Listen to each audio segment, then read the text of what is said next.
Hello, everyone, and welcome back to Listen to Speak Podcast, where you can relax, listen, and learn real English for real life. I'm Sarah.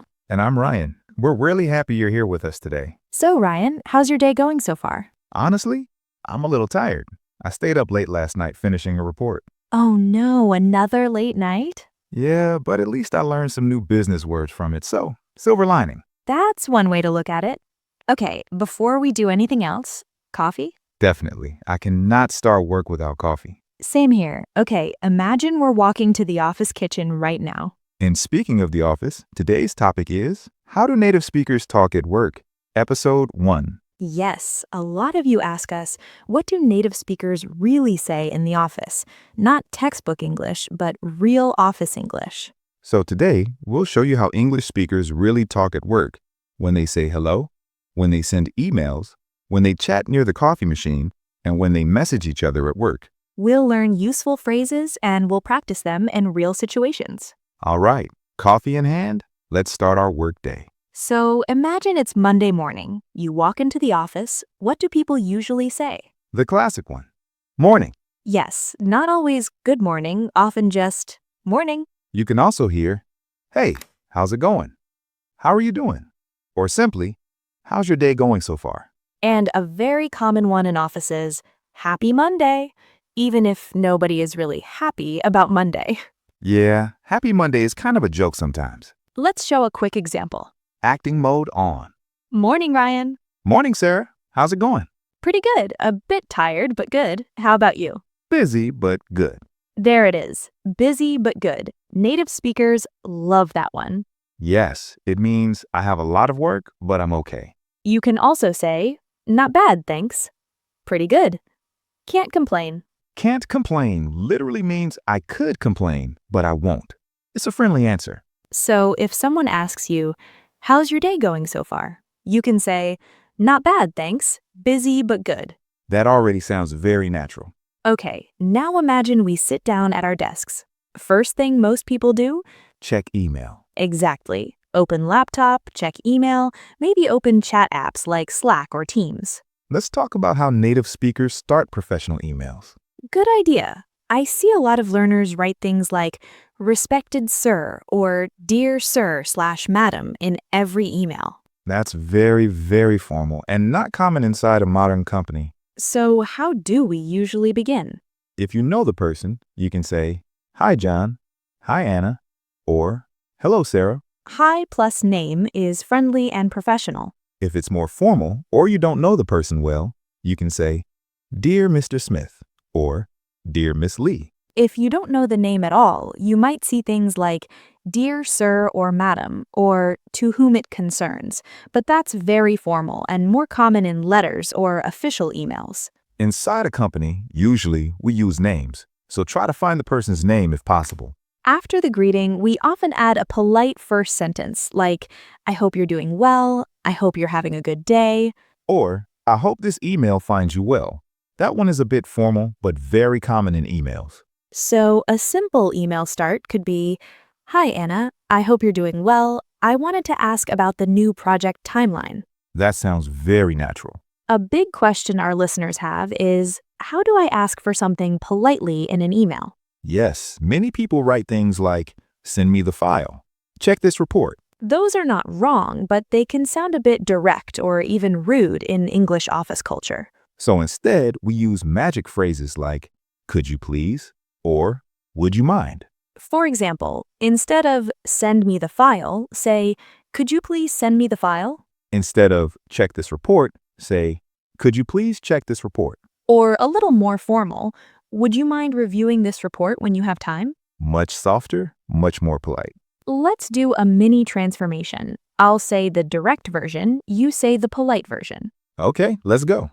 Send me the sales numbers. Could you please send me the sales numbers? Check the document. Could you please check the document? Call the client. Could you please call the client? Nice. Listeners, you can pause and repeat those. Now, how do native speakers end emails? At the end, we often write best regards, kind regards, best, or simply thanks. Thank you. If it's formal, Kind regards or best regards is good. If it's more friendly with a coworker, thanks or best is fine. Let's write a full example together. Okay, imagine I'm sending you a report. Hi Ryan, I hope you're doing well. Please find attached the updated report for this month.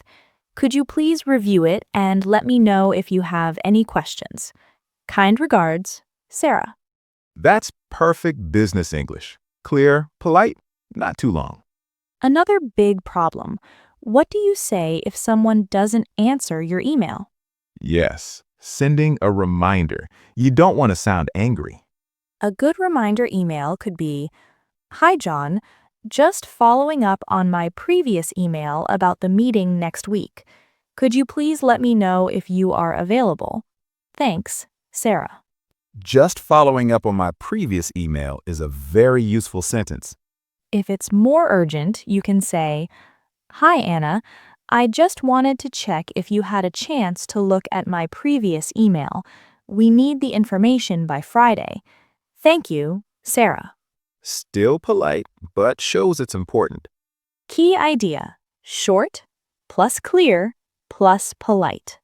Learners often write, I send you file. Yeah, we understand it, but in business English, we usually say, please find attached or I've attached.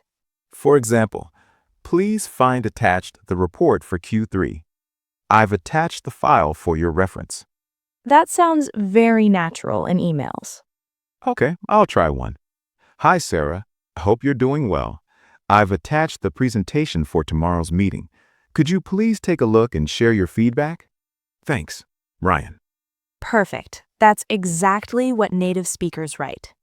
Now let's move from email to work chat, like Slack, Teams, or WhatsApp groups. The style there is usually shorter and more casual than email. For example, your coworker messages you, Hey, can you join a quick call? You can answer, sure, give me 2 minutes. On my way. I will join in a moment. Or someone writes, Can you review this slide? You can say, sure, I'll check it now. Or, got it, I'll take a look. Got it is very common. It means I understand, I received it, I'll do it. Also common, sounds good. Works for me. No problem. Let's do a quick role play in chat style. Okay, we'll pretend we're reading messages. Hey Ryan, can you send me the numbers from last week? Sure, I'll send them in 5 minutes. Thanks. No problem. All right, time for another coffee. Yes, and time for small talk. This is a big part of how native speakers talk at work. Small talk is light conversation, not serious, not about work tasks. Some common small talk topics are weekend plans, weather, sports or TV shows, how busy you are. Let's pretend we meet near the coffee machine. Acting again. Hey, Sarah. Hey Ryan, how's your morning so far? Pretty good. Just checking emails. How about you? Busy, but good. I have a meeting later, so I'm getting some coffee first. That's very natural office talk. Notice what we did. Greeting. How's your morning so far? Short answer plus share what you're doing. And how about you? Asking, how about you, or and you is important. It keeps the conversation going. Another common question. How was your weekend? You can answer, it was good, thanks. I relaxed at home. It was nice. I went out with some friends. Pretty quiet, but good. Then you can ask back, how was yours? Or add a little comment, I can't believe it's Monday already. That one is very common. Also, weather is always safe. It's really cold today, isn't it? Nice weather today. It's been raining all week. Then the other person can answer, yeah, it's freezing. Finally, some sun. So, if you don't know what to say, remember, weather is your best friend. Some learners tell us, I just say hi and then walk away because I don't know what else to say. That's okay at first, but let's add one more sentence. For example, instead of just hi, you can say, Hi, how's your day going? Or, hi, busy day today? Or even, hi, you look busy today. Let's build a tiny conversation. Hi, Ryan. Hey, Sarah, how's your day going? Not bad, just a lot of emails. How about you? Same here. Busy, but good. And that's it. Short, but it feels friendly. Exactly. That's how native speakers talk at work all the time. Let's do a quick practice with our listeners. We'll ask, you answer in your head or out loud. First question for you, listener. How's your day going so far? Maybe you said, pretty good. Not bad, thanks. Busy, but good. Next question. How was your weekend? You could say, it was good, thanks. I relaxed at home. It was nice. I went out with friends. Final question. What are you working on today? You might say, I'm working on a report. I'm preparing for a meeting. I'm answering emails this morning. Simple sentences, but very useful at work. We've already talked about greetings at work, small talk, email phrases, chat messages. And that's just part 1. In the next episode, we can go deeper into meeting English. How to start a meeting, how to give updates, how to agree and disagree politely, how to ask for clarification. And maybe some phrases for phone calls at work too. Oh yes, work phone calls. Scary, but we'll make them easier. For now, imagine we look at the clock. It's still morning and we already learned a lot. Greetings, emails, small talk, chat messages. And it's only 10 a.m. Busy, but good. Always.